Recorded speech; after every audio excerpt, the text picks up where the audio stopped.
আজ তৃতীয়া আর পুজোর আনন্দে এই মুহূর্তে গোটা বাংলা মেতে উঠেছে। মণ্ডপে মণ্ডপে দেখা যাচ্ছে সাধারণ মানুষ, দর্শনার্থীদের ভিড় নজরে আসছে, সেটা উত্তর কলকাতা হোক কিংবা দক্ষিণ কলকাতা, যেগুলো খুব প্রত্যেক বছরই দেখা যায় প্রচুর মানুষের ভিড়, বিশেষ করে ষষ্ঠী থেকে ভিড়ের বহর আরও বাড়তে শুরু করে। সেখানে দেখা যাচ্ছে এবারে তৃতীয়াতেই মানুষের ভিড়। মাদুরদহ ইউনাইটেড ক্লাব, সেই ছবি আপনাদেরকে দেখাবো, এই ক্লাবের ছবি।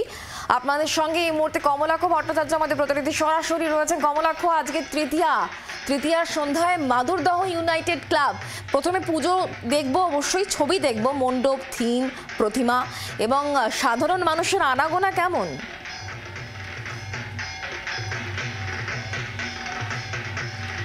দেখো, তোমাকে জানিয়ে রাখি যে কলকাতার পুজোর যে থিমের ছোঁয়া, সেই থিমের ছোঁয়ার সঙ্গে একদিকে তো অভিনবত্ব থাকেই, কিন্তু তার সঙ্গে সঙ্গে অবশ্যই কোথাও মানবিকতা বোধ উঠে আসে, কোথাও সমাজ ভাবনা উঠে আসে, কোথাও উঠে আসে পরিবেশ ভাবনা। একটা পুজো ছোট হোক বড় হোক, তাদের কিন্তু ভাবনায়, নিজেদের ভাবনায় কিন্তু উজ্জ্বল হয়ে ওঠেই পুজোর সময়টায়।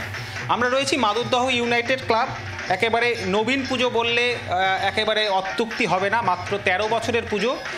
এবারের পুজোই যে এই নবীন পুজো, কিন্তু ভাবনার যে আমরা আঙ্গিক দেখছি সেটা কিন্তু অবশ্যই প্রশংসার দাবি রাখে। সেই ছবি আমরা দেখতে পাচ্ছি এই মুহূর্তে মিন্টুর ক্যামেরার মাধ্যমে।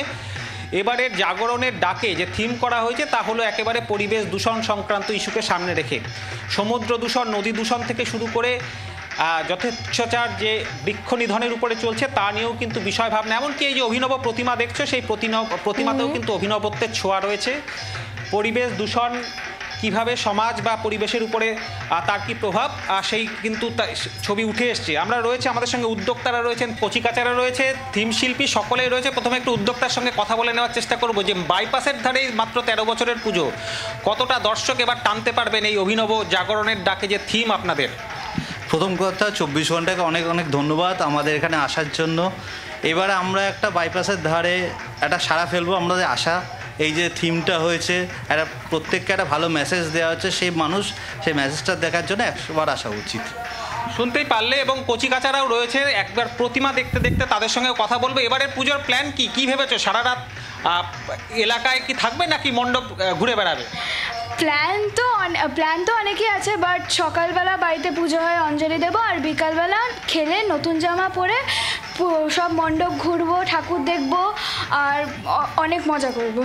শুনতেই পারলে যে বোঝা যাচ্ছে। কমলাক্ষ, অনেক ধন্যবাদ আমাদের সঙ্গে সরাসরি থাকার জন্য। মাদুরদহ ইউনাইটেড ক্লাব 13 বছরে পদার্পণ করেছে এবং অভিনব ভাবনা দর্শক টানবে, এমনটাই মনে করছেন উদ্যোক্তারা।